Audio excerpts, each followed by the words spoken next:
على إثر ورود معلومات إلى أفراد الفرقة الإقليمية للدرك الوطني بالنجمة مجموعة وهران، مفادها قيام أحد الأشخاص بتعبئة الذخيرة الخاصة بالصيد وبيعها للغير دون أي ترخيص.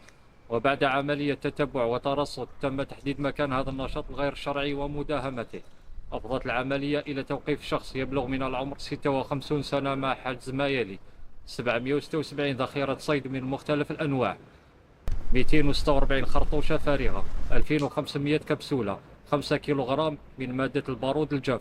بعد استيفاء كافة الإجراءات القانونية اللازمة تم تقديم المشتبه فيه أمام السيد وكيل الجمهورية لدى محكمة الثانية من أجل إنشاء ورشة سرية لصناعة الذخيرة بدون ترخيص، حياز الذخيرة من الصف الخامس دون ترخيص.